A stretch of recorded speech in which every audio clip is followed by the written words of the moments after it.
क्या आप जानते हैं कि इस वक्त चीन चुपचाप ऐसा खेल खेल रहा है जो डॉलर की बादशाहत को चुनौती दे सकता है?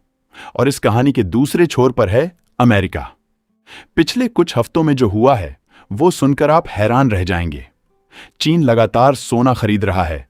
अमेरिका का ट्रेजरी सेक्रेटरी अचानक फोर्ट नॉक्स की सफाई देने लगा है और 24 जुलाई से चीन में कुछ ऐसा होने वाला है जो पूरे ग्लोबल गोल्ड मार्केट को हिला सकता है। चलिए पूरी कहानी समझते हैं। पिछले महीने चीन ने 2023 के बाद अपनी सबसे बड़ी मासिक गोल्ड खरीद की, करीब 4,80,000 औंस सोना सिर्फ एक महीने में। और ये कोई इत्तेफाक नहीं है। जब भी गोल्ड की कीमतें थोड़ी गिरती हैं, चीन उस मौके को हाथ से जाने नहीं देता। अब सवाल यह है कि चीन इतनी बेचैनी से सोना क्यों जमा कर रहा है? इसका जवाब रूस के फ्रोजन एसेट्स में छिपा है। जब रूस के विदेशी रिजर्व्स को पश्चिमी देशों ने ब्लॉक किया तो चीन को साफ संदेश मिल गया, डॉलर में पैसा रखना अब उतना सुरक्षित नहीं जितना पहले लगता था। ट्रंप के टैरिफ और ईरान वाली जंग ने इस अविश्वास को और गहरा कर दिया। आज चीन का गोल्ड रिजर्व उसके कुल विदेशी रिजर्व का लगभग 10% तक पहुंच चुका है और ये आंकड़ा बढ़ता ही जा रहा है। अब समझते हैं कि गोल्ड इतना आकर्षक क्यों बन गया है। इसकी वजह है डॉलर की सप्लाई।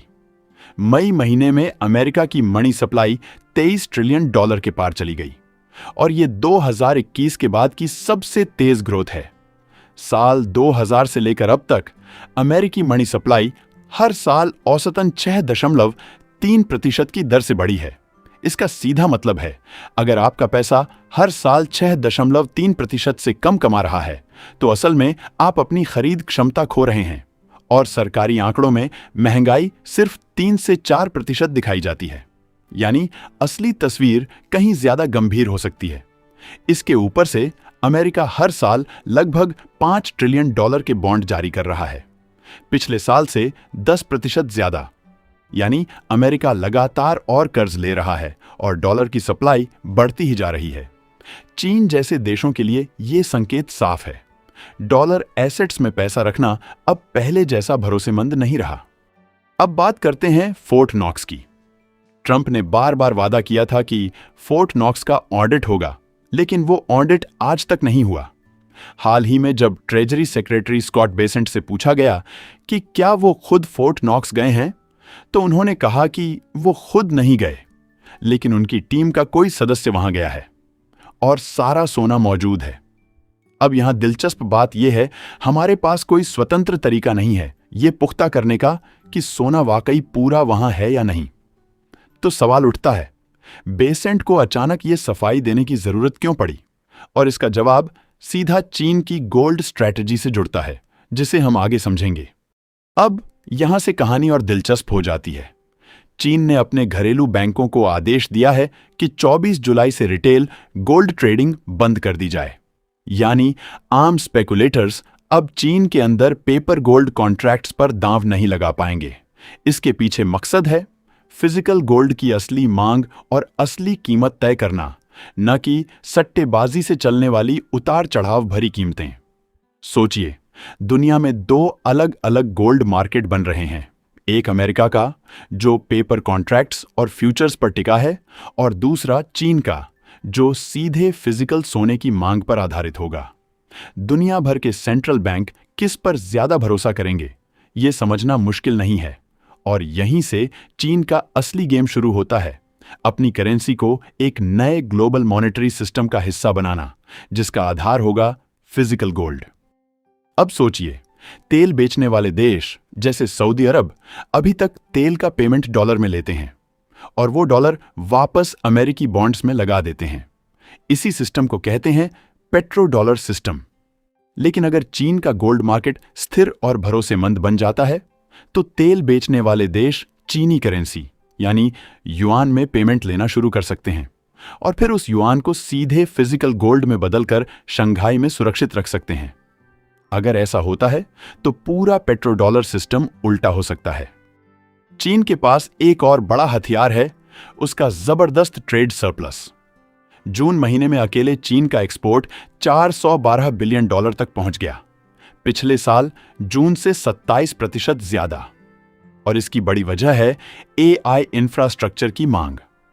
अमेरिका को खुद अपने AI बूम के लिए चीन से बने पार्ट्स और सामान चाहिए।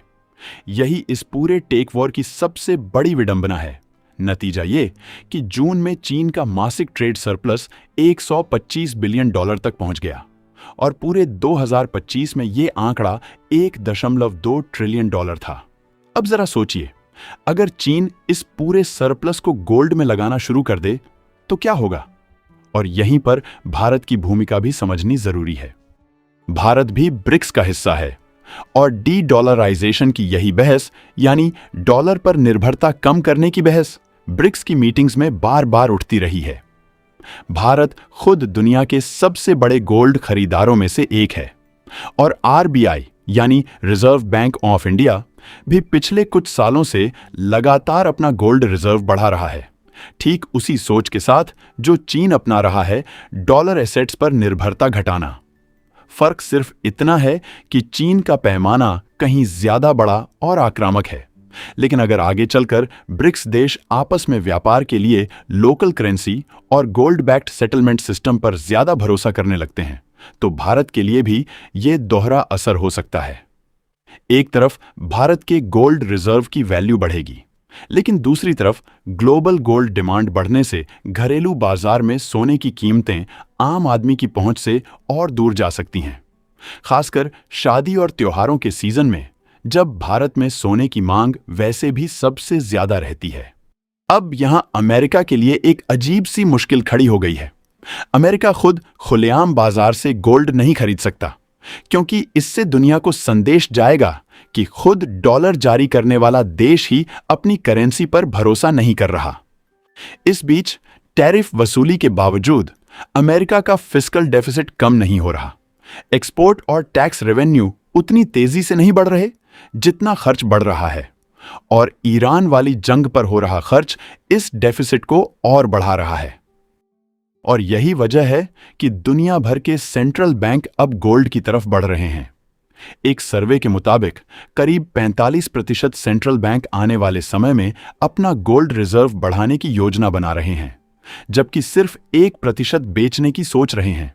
चीन इस बदलाव को साफ देख रहा है और इसीलिए वो लगातार गोल्ड जमा कर रहा है, अपने घरेलू मार्केट को स्थिर कर रहा है और लंबी अवधि की एक नई मॉनेटरी व्यवस्था की नींव रख रहा है, जिसमें डॉलर की जगह गोल्ड और युआन की भूमिका कहीं बड़ी होगी। तो दोस्तों, ये थी पूरी कहानी। कैसे एक तरफ अमेरिका अपने कर्ज और जंग के जाल में उलझा है और दूसरी तरफ चीन धीरे धीरे लेकिन बहुत सोच समझकर एक नया गोल्ड आधारित सिस्टम खड़ा कर रहा है। वीडियो पसंद आया हो तो लाइक जरूर करें, चैनल को सब्सक्राइब करें और इन बदलते हुए हालात पर नजर बनाए रखें। मिलते हैं अगली वीडियो में।